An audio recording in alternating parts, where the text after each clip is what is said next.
Hi everyone, it's Alexandra from Maker Forte here at Scrapbook.com, and today I want to show you how to turn a jig. Now we are not dancing, but we are going to create some really fun backgrounds with stamps you already have, or maybe you want to add some to your collection. So in the package of our turn jig, this is the A2 version. There is also a slimline version if that is your thing, and you want one of the larger stamp platforms to use that, but we're going to stick with the A2. And I'm going to use it in collaboration with one of our perfect placement tools. So I already have cut down my cardstock ready to go. So I'm going with the smallest layer. So that's going to be of the 3 lines, the one right in the middle here. And that's at 3 3/4 by 5 inches. So you can also do it, you get 2. So you have your outside, the big layer, which is your full A2 card front, or your inside layer. We're going to go with that inside because I want to make something pretty.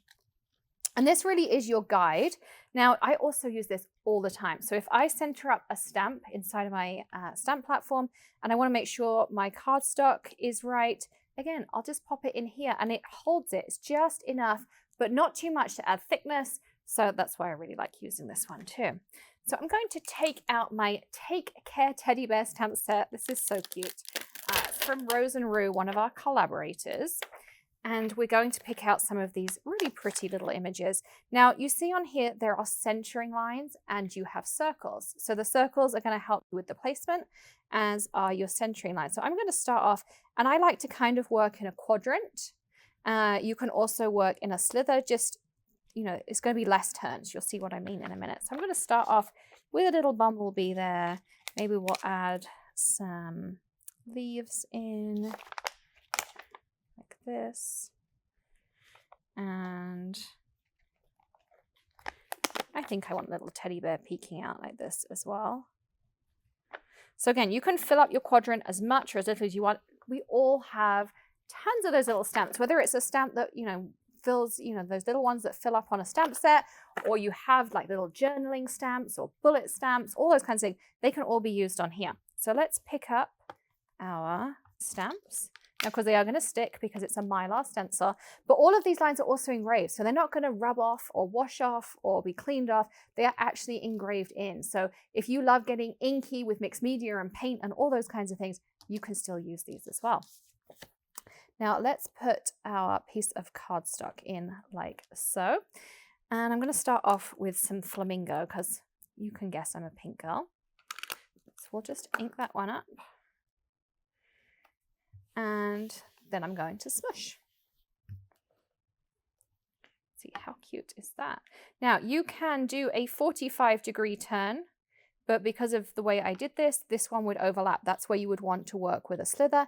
Because I worked with a whole quadrant, I'm going to do a 90-degree turn. So again, I'm going to pick this up, make sure I'm about right. Ink up, and so you can do different colors of ink, you could do multiple layers to your mandala, all those kinds of different things. But I'm going to put this one down. You see how my bees are starting off in the center here. Again, I'm going to do another 90-degree turn. You see how my cardstock locks in. I don't need any tape or anything like that. It just locks in there perfectly.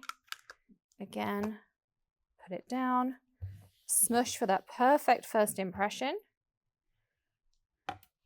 One more turn. And if you have a tendency to forget which way you like to do the turner jig, you could just take a permanent marker and put some arrows on, so you always go in the same direction if that makes it easier for you too. We've left that up to you, but there is a tip if that works for you.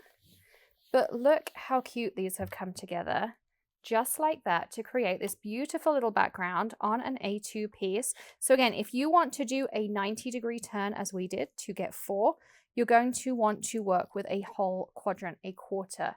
If you want to do the 45-degree turns, maybe now I want to put another little bumblebee in here, then you're going to work in just that little pie slice slither. So let's add a little bit of another bee just to show you how you can adapt and add in.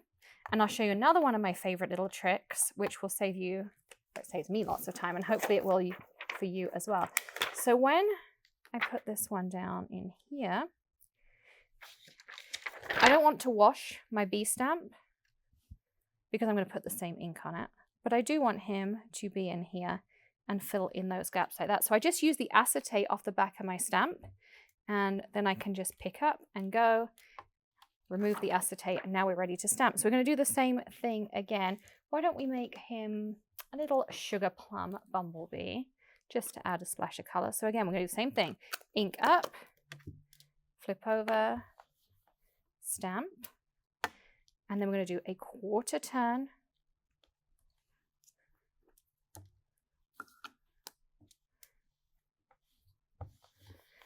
Now just think of all those ideas for the stamps you've already got and how you can now create your own backgrounds. Maybe you want to make background paper to go with a stamped image. So many times I stamp something out and then I think, oh, I don't have any paper to go with this. Well, now you can take those stamps that are in the same set and do exactly that as well. Let's do our last little bumblebee. We also have a background creator, which allows you to do symmetrical stamping, but it's more along the lines of being able to build up bigger images. So be sure to check out that video at Scrapbook.com as well. But look how cute that is. You could die cut this, use it as a background, and really have fun with it. So make sure you turn a jig and have fun with the stamps you've got.